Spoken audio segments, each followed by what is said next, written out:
Rapidinho, porque fica melhor. Pronto, né? Vamos começar a gravação da aula. Como eu disse anteriormente, vou ter que falar, né? Obrigada, Vanderleia. Quem está aí com o livro, que estiver seguindo, né? Tudo que eu coloquei aqui nesse slide é o que está no livro, é como se eu tivesse feito um resumo para vocês, né? Ó, o título, Rússia, Japão, Índia, potências distintas. Eu vou começar logo questionando para vocês por que será que traz esse título, né? Porque esses três países são potências, mas são potências distintas. Vamos lá para o sinônimo de distinta, né? Diferentes. Por que eles três se destacam a nível mundial como potências, mas, ao mesmo tempo, essas potências, né, o que potencializa esses países são contextos diferentes. Vamos lá. Podem responder, fiquem à vontade.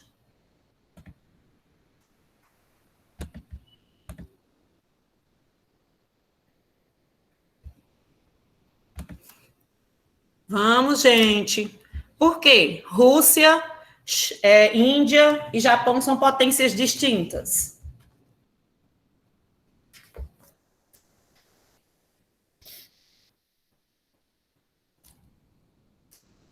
Eita, que vocês hoje estão envergonhados. Por tudo, mas vamos falar especificamente. Quais seriam 3 pontos que tornariam esses 3 países distintos, quando a gente fala dos 3? Eu vou começar, por exemplo, Rússia. Tocou num ponto importante, Rússia, né? A Rússia, ela é herdeira da União Soviética, né? A maior herdeira da União Soviética é a Rússia. Então, justamente, a Rússia vem no poder bélico, militar, né? Nós sabemos que, durante a Guerra Fria, que a gente vai já falar mais um pouco, a Rússia teve um destaque muito grande na produção nuclear. Então, a Rússia, vamos pensar numa potência, até hoje, da questão nuclear, questão bélica, né? Questão militar. A Índia, como Soraya muito bem triscou em 2 pontos aí, questão da população, né? A população e a questão da religião. Nós sabemos que os maiores conflitos, né, que envolvem a Índia, principalmente por questões de territórios, se baseiam também na religião. E nós vamos ter um Japão, como o Linda agora citou, que ao longo do século XX, né, principalmente no século XX, principalmente segunda metade do século XX, tem um Japão que totalmente desenvolve uma tecnologia e, naquele período, se torna a segunda potência do mundo, principalmente econômica. Então, a tecnologia daquela ilha, né, a tecnologia daquele país tão pequeno em território, mas em compensação tão grande em tecnologia e em desenvolvimento. Então, nós temos 3 potências, né, que 2 delas estão inseridas no BRICS, que é um do grupo, né? A gente pode citar ainda como bloco econômico, mas aí de um grupo de 5 países que são emergentes dentro do contexto do desenvolvimento mundial, né? Nós sabemos da potência que é também esses 3 países, principalmente cada um dentro do seu contexto. Os 3 países são asiáticos. A Rússia, nós sabemos que é bicontinental, né, euroasiático, mas nós sabemos que, em questão territorial, a Rússia, a maior parte está na Ásia, porém, em questão de desenvolvimento, a capital, todo um contexto de interação, ela fica mais ao oeste, né, do lado europeu. Digamos que o povoamento, o desenvolvimento está mais do lado europeu, principalmente por causa do frio, né, Soraya? A boa parte da Rússia, a Rússia é enorme, a Rússia parece um continente dentro do outro, né, porque a Rússia é enorme. E só que aí, infelizmente, não é povoado, né, já tiveram vários estímulos de povoamento dentro da Rússia, só que a questão também do inverno, né, muito frio do leste russo, do lado mais asiático, principalmente a parte que vai pegando, que vai subindo, né, o polo, que vai ficando mais próximo do Polo Norte, muito frio. E menos povoado, consequentemente.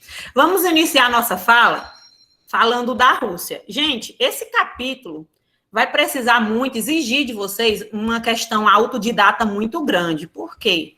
Porque esse capítulo, ele fala muita coisa, né, de três países muito importantes. Importantes historicamente, como importantes na atualidade. A gente não pode dissociar a importância desses três países.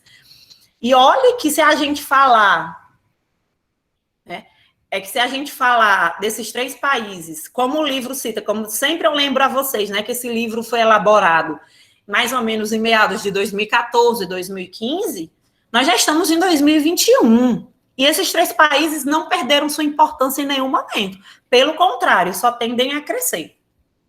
E aí a gente inicia falando da Rússia, um breve histórico, né? O momento em que a Rússia teve o seu auge, o seu apogeu, como União Soviética, né? Nós sabemos que final do século XIX, início do século XX, a Rússia, comparado aos outros impérios europeus, né? Aos outros impérios europeus, a Rússia estava atrasada. Era um país, né? Era um império totalmente agrário, né? Como muito ainda é hoje, uma Rússia agrária, e aí nós tínhamos um czar no poder, né, um imperador. E aí esse czar centralizava o poder na mão dele, né, enquanto as outras potências se destacavam na segunda fase da Revolução Industrial, a Rússia ficava atrasada, né? E aí foram vários os fatores que foram levando, né, a Rússia a chegar à Revolução de 1917, né? A Revolução que tinha como principal foco os dois partidos, bolchevique, um partido só, né? Mas que dentro do próprio partido existia uma divisão, os bolcheviques e os mencheviques, né? Os mencheviques tomam o poder. Gente, deixa eu passar o slide, eu conversando não passa o slide. Os mencheviques tomam o poder, porém não conseguem assumir por muito tempo, né, em 17. E os bolcheviques, né, eles liderados por Lenin, tomaram o poder dos mencheviques, consolidavam-se como os vencedores da Revolução. Lenin, né, Lenin foi o líder do partido bolcheviques, e nós sabemos que Lenin não fica muito tempo no poder. Lenin fica só apenas por 2 anos, ele morre muito precocemente, né, ninguém nem tem ideia de como seria o governo de Lenin, né, só por 2 anos. E aí eu trago para vocês um pouco sobre o percurso de Lenin, né, que nós sabemos que o comunismo, a adoção do partido, dos ideais, vem do marxismo, né, não diferente numa Cuba, não diferente numa China, não foi diferente na União Soviética. E aí aqui a foto, a imagem dos 3 jovens revolucionários na época, né, ao meio nós temos Lenin, do lado esquerdo nós temos Stalin, e do lado direito, Trotsky.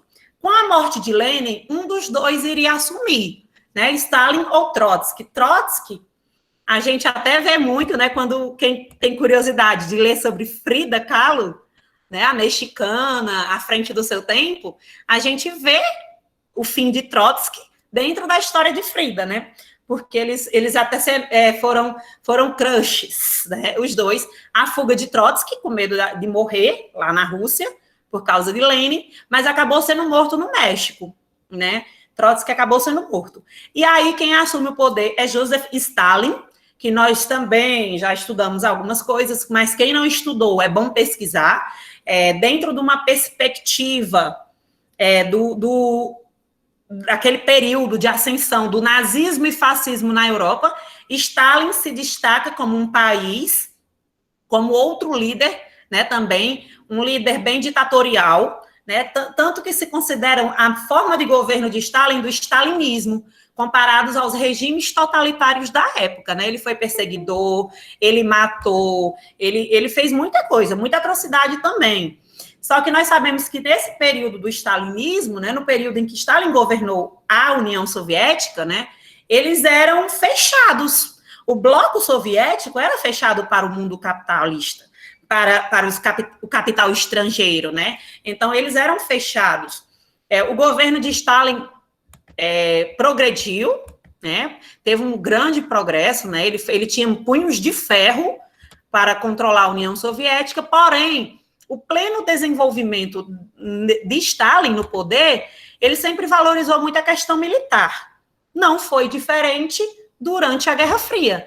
Nós sabemos que quando a gente estuda a Guerra Fria em si, quando a gente conclui os estudos, a gente vê ainda uma versão Estados Unidos vitoriosa, né? A queda do muro, a dissolução da União Soviética, então tende a destacar os Estados Unidos como vitorioso. Ok. Mas durante o processo da Guerra Fria, durante o processo, né, desde o final da Segunda Guerra Mundial até 1991, que de fato de direito é quando acaba a União Soviética e, consequentemente, acaba a Guerra Fria, então a gente vê que esse processo inteiro, a União Soviética sempre teve destaque. A União Soviética, ela tinha o desenvolvimento espacial, o desenvolvimento militar muito forte, né? E ela sai daquela Segunda Guerra muito forte, muito poderosa. Não é à toa que quem combate fortemente Hitler na Europa é justamente a União Soviética, né? As duas grandes guerras, principalmente a segunda, a gente sabe que o frio russo contribuiu para as vitórias dos aliados, né? Então, é importante considerar também o poder que a União Soviética teve na Segunda Guerra Mundial e durante a Guerra Fria. Porém, com a queda do muro, com as graves crises que estava cometendo a União Soviética, década de 80, 90, no início, né, da década de 90, realmente a União Soviética não se sustentou. E aí se desofeu a União Soviética, né, passando e herdando todo o maior poder, a maior força, a Rússia. Por isso, quando a gente fala de Rússia, é impossível dissociar a Rússia do histórico da União Soviética, né? Deixa eu passar aqui. E aí, o fim, né, 1980. Gente, tem um fato importante que é sempre bom considerar, a questão do acidente nuclear na Ucrânia, né? A questão do acidente nuclear na Ucrânia, que também foi um dos fatores que contribuíram para esse declínio da União Soviética, né? A queda do Muro de Berlim, que separava as Alemanhas, a Berlim, né, a capital das Alemanhas, porque tinha Alemanha Ocidental, Alemanha Oriental, Berlim Oriental, Berlim Ocidental. E aí, com a queda do muro em 1989, já foi um marco importante para acabar com a Guerra Fria. E com Mikhail Gorbachev. Mikhail Gorbachev foi o último presidente da União Soviética. E aí ele tentou, de todas as maneiras, resgatar aquele perfil do início do século XX, né? Aquela força que a União Soviética teve após a Revolução Russa, né? Aquele empenho, toda a força, mas não tinha mais, né? A União Soviética não tinha mais como recuperar. Ele tenta resgatar isso ainda com duas medidas. Uma medida política, conhecida como glasnost, e a medida econômica, que é a perestroika. Mas, infelizmente, Mikhail Gorbachev não teve mais força. E aí ele renuncia, né? Renuncia em dia 25 de dezembro de 1991, uma data bem marcante também, né, para os cristãos, porque é comemorado o nascimento de Jesus. E aí tem vídeos na internet, eu acho que eu até já passei para vocês, do momento em que Mikhail Gorbachev faz o anúncio pela TV, né, que ele estava renunciando. E aí lá no Kremlin, né, que é a casa, digamos assim, o espaço presidencial da Rússia, tira a bandeira da União Soviética e volta a bandeira da Rússia. E aí os países, né, que eram 15 repúblicas socialistas soviéticas, elas se dissolvem, se tornam independentes, né, vão se tornar independentes, e aí começa esse novo cenário que nós conhecemos hoje. Eu acho que, assim como é importante estudar a Guerra Fria, na questão geopolítica, é muito importante estudar esse período aqui, o atual. Por quê? Porque Vladimir Putin é o atual presidente russo. Se brincar, é um dos mais estratégicos governantes do século XXI, final do século XX. Ele simplesmente está mais de 20 anos governando a Rússia. Então, é importante considerar o poder que esse homem tem no mundo, né? Não só na Rússia. Putin há mais de 22 anos, exatos 22 anos, né? E ele se prepara para governar a Rússia até 2036. Se ele conseguir isso, ele vai ter mais anos de governo do que o próprio Stalin. Porque a Rússia, ela tem muito poder. E aí, se a gente for falar só, por exemplo, da Rússia, a gente passa uma semana conversando só sobre a Rússia, né? As ações de Vladimir Putin, mas eu vou citar alguns pontos que é imprescindível. Quem tiver com caderno, quem tiver com celular, quem tiver com qualquer bloco de nota, anote aí. No governo Putin, né? Ele é um governo centralizador, né? Ele é um governo, eu não vou dizer ditatorial, né? Porque hoje a única ditadura que a gente conhece, declarada, que existe na Europa, é Bielorrússia, né? Ou Belarus, né? Que a gente sabe que Alexander Shevchenko é o único presidente ditador declarado. Na Europa, hoje é ele. Mas ele é muito centralizador, Putin, e a oposição sofre, né? A gente viu que a acusação do maior opositor de Vladimir Putin hoje, Alexei Navalny, ele foi envenenado durante um voo, o voo teve que fazer um pouso de emergência, acho que vocês lembram, na Alemanha. Hoje, Navalny, hoje ele é preso na Rússia, né? É a maior oposição que a Rússia tem, que o Putin tem na Rússia, é justamente ele. E aí tem vários momentos conflituosos. A Rússia é um dos maiores exportadores de gás natural do mundo, e ela mantém uma União Europeia forte, né, com a questão do gás natural. Ela também tem o petróleo, a Rússia. Nós temos também uma Rússia que luta com a Ucrânia pelo território da Crimeia, que em 2014, se não me engano, ela tomou posse do território da Crimeia, né? E as pessoas que moram naquele território são pessoas que se consideram mais russos do que ucranianos, para vocês terem noção. Né? Tem uma questão também, os conflitos com a Chechênia, né? Que a gente até que vai ver mais à frente, nos próximos capítulos, que faz parte daquela região da Ásia Central, do Cáucaso, né? Da Ásia Central. E é muito importante. Aí a gente fala, mas, Carol, tu estava nesse instante perto da Europa, tu já está na Ásia Central. É o território russo. A Rússia é enorme, é bicontinental. Quando a gente fala do derretimento das camadas polares no Polo Norte, a gente fala de uma briga da Rússia, do Canadá, dos Estados Unidos. Por quê? Porque a Rússia reivindica também territórios no Polo Norte. Então, é muito extenso o território. Então, cada setor desse como é que eu posso dizer? Fugiu o nome agora. Que está do lado da Rússia, né? Que faz divisa com a Rússia, são pontos importantes a serem considerados, né? São pontos que merecem destaque. Porque ninguém sabe o que um vestibular vai cobrar da questão geopolítica. E a Rússia tem muitos pontos a serem estudados, né? Vale lembrar que esse ano, não sei se vocês chegaram a ver, que vocês são muito curiosos, mas a Rússia, né? O Putin lançou esse ano uma bomba, né? Um míssil nuclear que não consegue ser parado por ninguém, não consegue ser rastreável. Então, o apelido dele, só para vocês terem noção, é Satã 2.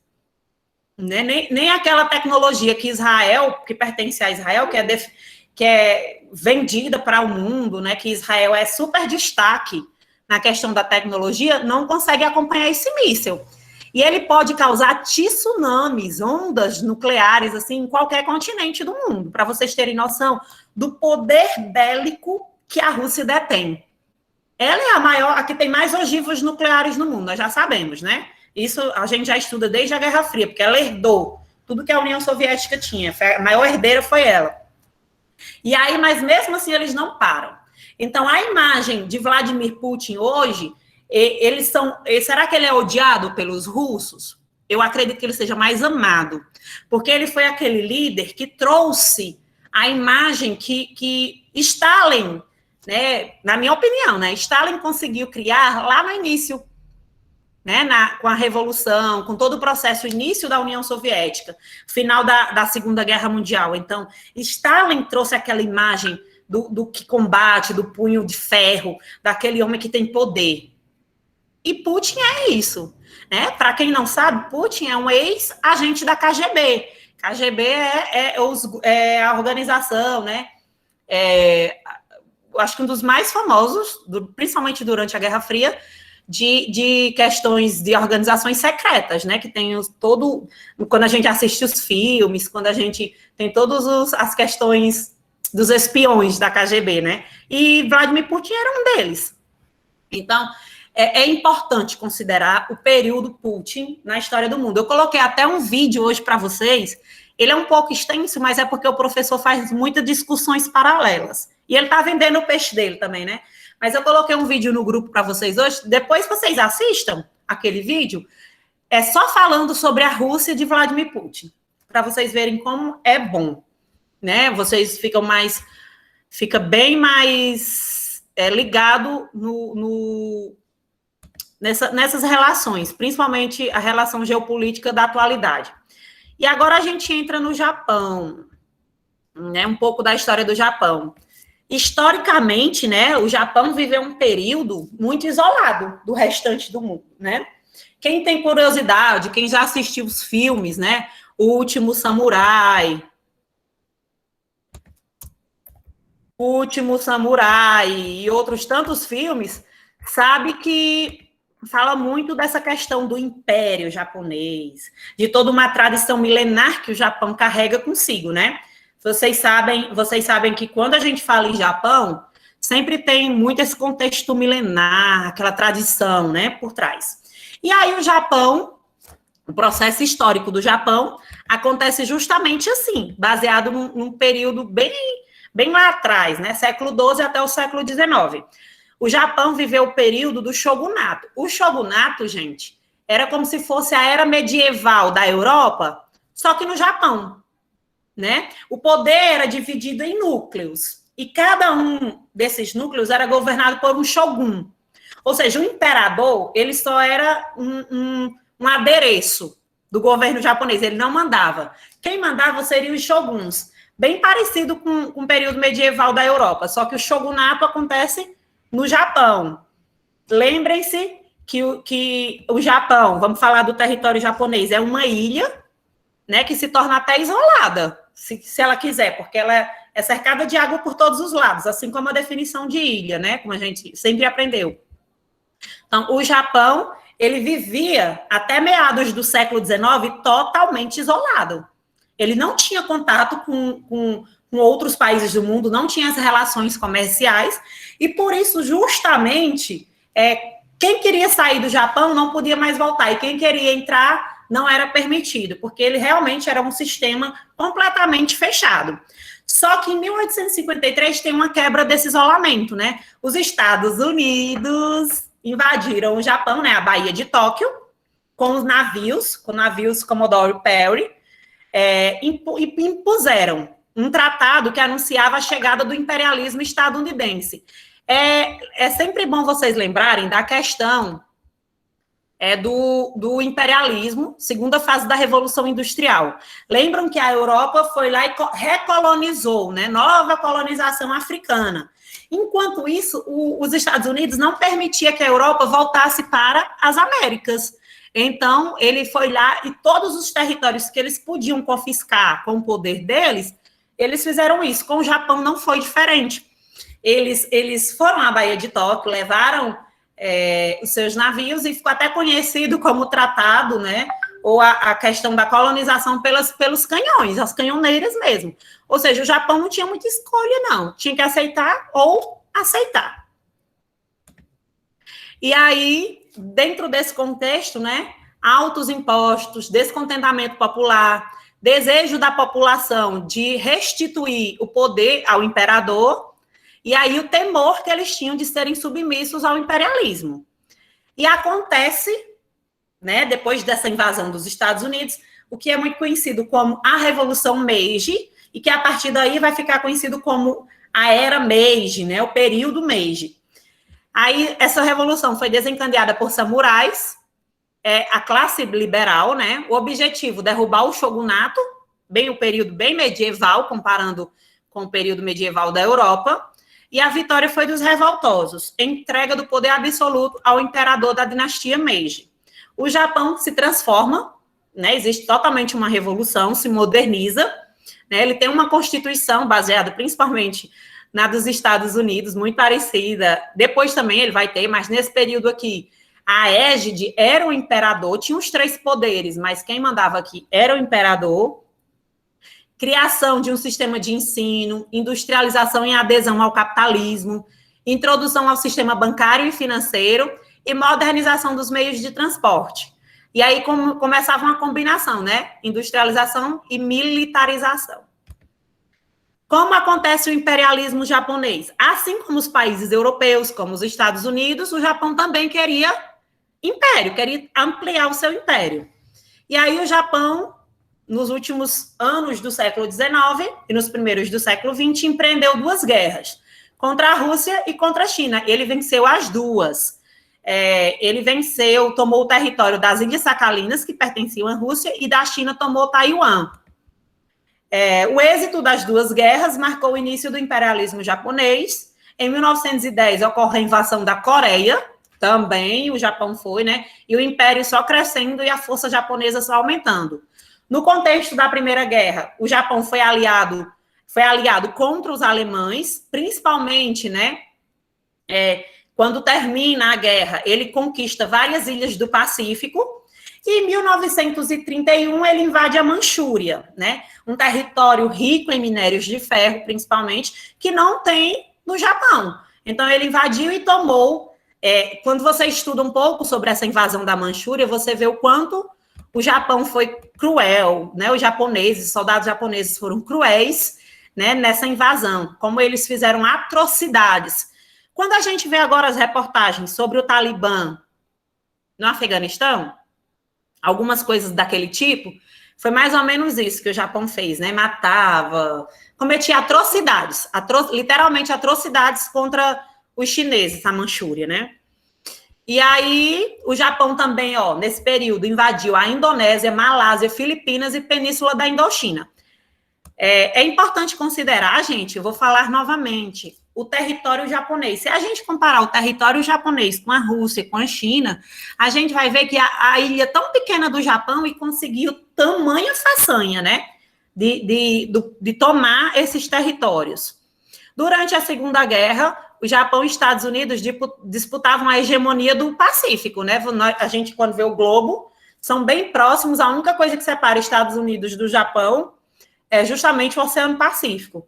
Em 41, a péssima ideia que o Japão teve, né, de atacar Pearl Harbor, que tem filme também, viu? Que aí força os Estados Unidos a entrar na guerra. A partir de 43, os Estados Unidos promoveram os ataques fulminantes e ininterruptos contra a resistência nipônica, e em 45 as bombas atômicas, né, tão conhecidas. E aí o Japão pós-guerra teve a rendição, Hirohito ficou humilhado, que era o imperador japonês, e aí em troca dessa rendição, dessa colaboração, Hirohito manteve no trono, mas perderia o poder. A monarquia se tornaria meramente um enfeite, ela não tinha mais o poder como antes. O Japão foi democratizado, uma nova constituição inspirada na dos Estados Unidos, criaram partidos políticos, o regime passou à monarquia parlamentar e as eleições passaram a fazer parte da vida dos japoneses. Foi inserida na Constituição a renúncia à guerra e à limitação em investimentos militares. Durante o período do shogunato, gente, vocês lembram que quando eu iniciei, né, que eu comparei o shogunato ao período medieval da Europa, existiam os conglomerados, né? O desenvolvimento da indústria japonesa era bem monopolizado. As famílias, né, conhecidas pelos zaibatsus, eram grandes conglomerados, né, que desenvolviam detinham poder daquele oligopólio, né? O que era, como é que eu posso dizer? Eles detinham poder de produção industrial da época, eram as famílias. Quando acaba a Segunda Guerra Mundial, que o Japão muda seu perfil industrial e econômico, esses zaibatsus passam a ser keiretsus, ou seja, muda um pouco o padrão dessas famílias, porém, elas agora não podem mais se dissociar do próprio Estado, né? Elas não têm mais o poder em suas mãos, esses grupos. E aí eu vou lembrar vocês de um conteúdo de sociologia, né? Pós Segunda Guerra Mundial, Japão, toyotismo, né? O modelo, prática econômica que até hoje é espalhado pelo mundo, né? Que é exemplo no mundo. Pois bote pro carregador, Francisco. Bote no carregador. Só não fique perto, fique longe, escutando minha voz. Após 45, o Japão alinhou-se politicamente aos Estados Unidos, né? A reconstrução do Japão acontece justamente por causa desse alinhamento com os Estados Unidos, porque o Japão sai defasado, e aí existe o Plano Colombo, né? Que foi justamente para investir dinheiro nos países do Sul e Sudeste da Ásia. O Japão se beneficiou muito, principalmente pela posição geoestratégica. A gente vai lembrar da Guerra Fria. A Guerra Fria, todos os dois países, né, o bloco, União Soviética e os Estados Unidos, eles procuravam quanto mais apoio, melhores. Como a União Soviética procurava, por exemplo, Cuba, para servir de base estratégica para eles, o Japão foi uma base estratégica para os Estados Unidos, principalmente pela proximidade com a Rússia, né? E aí, no processo de reorganização, o Japão refez sua indústria de base, tornando-se a maior do mundo. Incorporou e aperfeiçoou tecnologia ocidental. Manteve uma política de câmbio fixo, mantendo a moeda, que é o iene até hoje, né, desvalorizada para facilitar as exportações. Aí, o que aconteceu aí, né, o milagre japonês, porque ele desenvolveu demais, o Japão se torna uma potência econômica atômica, né? O país... desculpa, gente, pulei o slide. E aí, ele se torna uma potência, né? Muito conhecido como milagre econômico. Infelizmente, por muito tempo, o Japão se tornou a segunda maior potência econômica do mundo. Só que, no final do século XX, as crises econômicas e a falta de investimento dos Estados Unidos reverteu essa situação, e quem se torna a segunda maior potência econômica é justamente a China, né? E aí a gente chega no último país desse conteúdo. É muita informação, mas é imprescindível. Gente, ainda, né? Potência econômica, atômica e demográfica. Rapidamente aqui, vamos lá. A Índia, quando a gente fala em população do mundo, é a segunda maior potência do mundo, porque tem mais de 200 bilhões de habitantes, né? 1 bilhão e 200 milhões de habitantes, ela tem mais. Lá o crescimento, o controle de natalidade não foi tão efetivo, por isso a tendência é que a Índia, em poucos anos, se torne a maior população do mundo, mas quando a gente fala em democracia, a Índia é a maior democracia do mundo, né? Porque nós sabemos que a China não é democrática. E aí, vamos para outras informações. Como foi falado anteriormente, é um país que pertence ao BRICS, né, deve figurar entre as 5 maiores economias do mundo. Por quê? Nós sabemos que um país com muita gente, consequentemente, se souberem desenvolver, a economia vai ser bem desenvolvida. Então, a Índia tende a ser uma das maiores economias do mundo. A cada ano, seu PIB cresce mais, né? Outro ponto, o peso demográfico, como eu estava falando, e a geopolítica interna. Infelizmente, agora eu vou lembrar uma coisa de vocês e vocês vão lembrar. Primeiro ano, lembram o filme sobre a Índia que eu passei, que vocês assistiram sozinhos, de boa, que vocês amaram. Lembro muito bem do primeiro de agronegócio assistindo o filme sozinho, né, sobre a Índia, que fala das castas, quem quer ser um milionário. Muito bem, Eduardo. E aí fala as castas, mostra para a gente a questão das castas, da população, da questão da religião, né? Então, a Índia, historicamente, é um país que a estrutura social é baseada na religião, né? O hinduísmo. E aí, essa religião diz com que quem é Brahmane, filho de Brahmane, é porque na outra vida teve sucesso e por isso ele veio como Brahmane. Deixa eu ver se eu não estou confundindo as castas, né? Só um momentinho. Brahmane é o topo da pirâmide na Índia, né? E os Dalits são os mais pobres, né? Que é a maior parte da população. Então, hoje em dia, na Índia, não é mais legalizado essa questão das castas, porém é cultural, né? Já faz parte da estrutura social da Índia, desculpe. Até como aqui no Brasil. Existe a escravidão nas leis brasileiras? Não, mas o racismo é estrutural, né? Então, é importante considerar que as castas, a religião, faz com que a Índia se torne esse país tão conflituoso e desigual. A desigualdade social na Índia é grande, grande mesmo. Mas a questão da religião lá é muito forte. Quantas curiosidades a gente já viu? A questão do rio Ganges, as pessoas que são jogadas no Ganges. Muitos são cremados, quem tem dinheiro, mas quem não tem dinheiro, o próprio corpo é jogado. A valorização da vaca, né, na Índia, por ser uma imagem, um animal sagrado. Então, tem muita coisa que diferencia e que está atrelado diretamente à religião na Índia.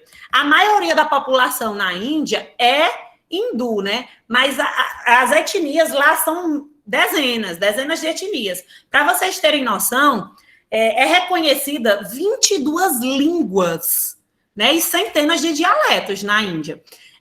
Historicamente, quando a Índia era uma colônia, né, quando a Inglaterra tinha controle da Índia, aquele território do Paquistão pertencia à Índia também. Só que aí eles se separaram. Aí quais são os maiores conflitos que existem ali entre a Índia e o Paquistão? É justamente partindo da religião, porque a Índia é hindu, né, a maioria, e lá no Paquistão eles são muçulmanos. E aí eles têm lá no norte da Índia, né, no norte do Paquistão e no norte da Índia, eles têm um conflito muito grande, que é o conflito pelo território da Caxemira, né? Tem um território, né, boa parte sobre o controle da Índia, boa parte sobre o controle do Paquistão, e a questão da religião é fundamental dentro desse conflito, porque são muçulmanos e hindus que brigam, né, o governo, até a própria China, briga por um território da Caxemira. E existem, assim, vários outros conflitos separatistas dentro da China, né? Várias outras regiões tentam se separar, desculpa, da China não, da Índia, gente. Da China também existe, né? Mas eu estou falando agora da Índia. E várias outras regiões tentam se dissociar do governo indiano, né? Existem outras regiões. Eles tentam, assim como, por exemplo, a região da Catalunha, na Espanha. Até hoje, né, a região da Catalunha tenta se separar da Espanha, mas nunca conseguiu, né? Na China, Hong Kong, Taiwan, vários outros, nunca conseguiu. Assim acontece na Índia também, né? Só que a Índia, ela também consegue contornar muito bem essa situação, né? Principalmente por ser um país democrático, né? Então, ela tem esse combate aos movimentos separatistas por meio da democracia, reconhecendo e respeitando as identidades nacionais. A economia, quando eu falei antes, né, ela cresce a cada dia, cresce muito na Índia. 65% da população é rural, mas a Índia é industrializada e se configura como um grande destaque mundial em alguns setores. Gente, quando fala em ciência, prêmio Nobel, quando fala em tanta coisa, a Índia é super destaque, né? Tem muita gente inteligente, muitos projetos de tecnologia de ponta que saem justamente da Índia, né? Então, a Índia tem muito destaque no cenário internacional, principalmente dentro dessa vertente. Então, lá também, né, existem essas divisões geográficas quanto à questão da divisão da economia, né? O cinturão agrícola, que fica ao norte, o cinturão natural, que é essas questões da exploração dos minérios, que fica a leste, o cinturão financeiro, que fica a oeste, onde se localizam as principais instituições bancárias, financeiras do país. Ao sul, o cinturão tecnológico, né, que fica os principais centros tecnológicos indianos, e lá nessa região seria o Vale do Silício Asiático, né, e representa 27% do PIB indiano.